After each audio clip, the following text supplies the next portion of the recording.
Hello guys! Good evening sa inyong lahat dyan. Nandito kami ngayon. Naglalakad sa overpass. Hay, nakakahingal. Dahil pupunta kami sa kapitbahay namin. Mamasyal kami. Ito kasama kong bakla. Oh. Bakla! Mag-hi ka! Sampaling kita eh. Ha! Nakakahingal. Ayan guys, ang akatin namin oh. Ang taas. Nakakahingal. Ayan. Sobrang hingal guys. Ay. Bababa pala ng hagdanan. Nakakahingal na. Nakakapagod na. Ayan guys. Ayan. Nakakahingal. Yung kasama kong bakla nandun ako.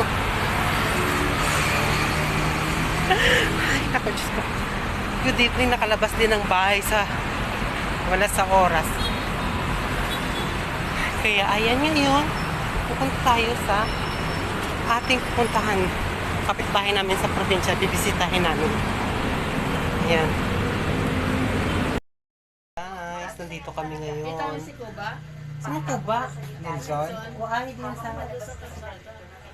Narating na rin namin yung dapat namin puntahan. Diyos ko, nakakapagod. Hinanapan namin. Ilang bukid pa ang inakyat namin bago kami makarating dito ka. Ayan. O ayan, Tia Barceling. At ito na yung best friend mo. Pinuntahan ko na. Ayan. Gatawag ko na sa iyo mo, wala kang manggasabat. Ayan, kaya kami na lang nagkadto dere. O ayan, kaya pinamangkot ka. Miski gabi na. O ara. Ang mga gyapon, wala man sa gyapon nobyo. Ikaw wala kang manda nobyo. O. Dali na lang to. Dali na sa simenteryo. Oh, huwag naman ganon. Ayan. Wala ka na pakapuli sa aton. Ako wala man. Busy ako. May ara ko sa simbahan. Ayan, being a single, nakakarating na naman tayo kung saan-saan. Ayan. Single tayo, kaya kahit saan tayo magpunta, pwede. Anytime, pwede tayong lumayas. Ayan. Si Imang to siguro ang gapungko to sa mga nila.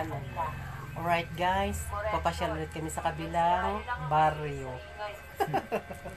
Bye-bye, see you later. Ito ko kilala sa iyo. Sino tong tambok to nagtudlo sa amon? Mga kapamangkin yung lalaki.